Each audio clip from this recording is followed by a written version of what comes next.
Now, the Commonwealth Games are 20 days away, and it's excitement indeed as we get to know Team South Africa.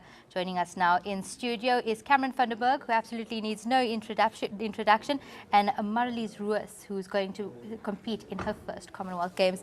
Guys, thank you very, very much for joining us on ANN7. Cameron, let's start with you. This quite a veteran in it already. Looking forward to the Games coming up?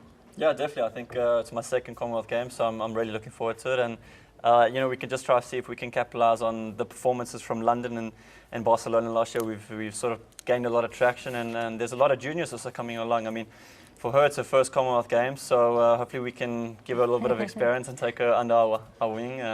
But yeah, it's always exciting. Like I said, I think competing in a team environment where it's not just swimming, you know, the games again aspect brings in all the different sports, and it's always nice, I think, just to interact with the different athletes. Absolutely. Marlies, Cameron's talking about taking you on the wing. He was a wing, rather. He was already doing that before we started the interview. But how nervous are you going into the first Commonwealth Games, and what has the preparation been like to go prepared? I must say I'm quite nervous, being Commonwealth being my first. Preparation is, I'm only swimming relay, so it's been mainly focusing on freestyle and getting the times up, getting the speed up for that relay, so that we can shine there. Cameron, your goals for this Commonwealth Games, of course you've set a record already. What's the next step? Well, you know, I think if you ask any athlete, you don't want to say jinx yourself. You know, you never want to be like, you know, that you'd like to win gold, but you obviously always want to go out there and do the best that you can. And you know, for me, I've worked quite hard this year. I think after Olympics, I took a couple of months off and just to relax and regain my focus for the next 4 years.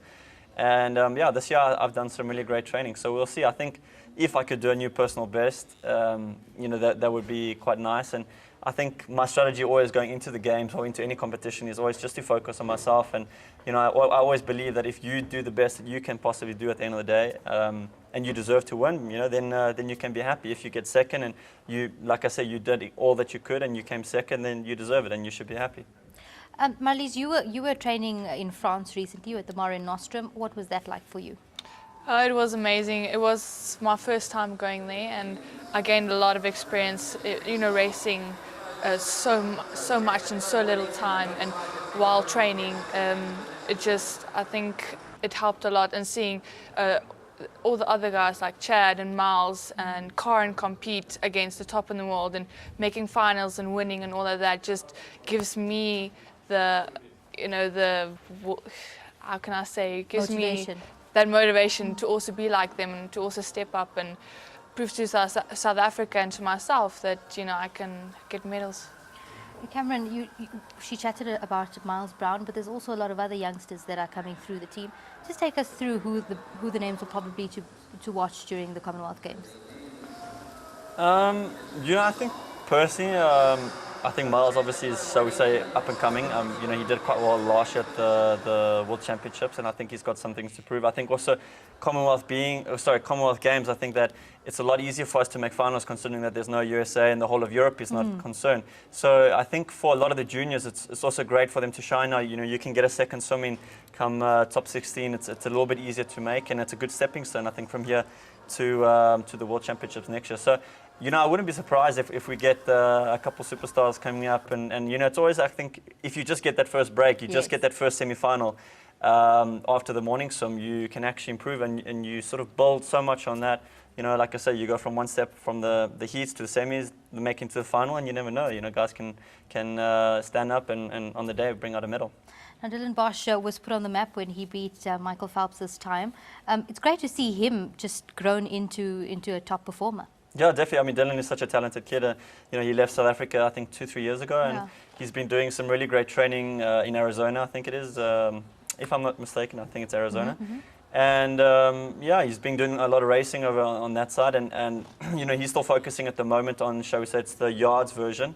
So it's not full-on long course, which is Olympic swimming. And I mean, his 200 fly is coming along well, so you know, him and Chad can give each other a good go, and you know, I think it's good for the sport. I think also when he finishes his college season, which I think is in about a year or two, he can then start focusing primarily on the long course, which is great for Olympics. You talk about the USA not being at the Commonwealth Games. How big then is the Commonwealth Games to not have, well, probably the best performance competing against you in the Games? You know, I think it's always dependent on the athletes per year. I mean, for me specifically, it's actually breaststroke is the hardest event because we have me being Olympic record holder, then we have the Olympic silver medalist, then we have the Olympic silver medalist in 200, the world champion from last year. So, you know, I mean, and then we have, shall we say, if we look at just the guys in the Commonwealth, that's already from last year and the Olympic Games, 1, 2, and 3 on the podium. Yeah. But then you look at other events, you know, where some of the events are quite wide open because now you don't have the Americas where they're a lot stronger in, say, the freestyle or Europeans for the medley.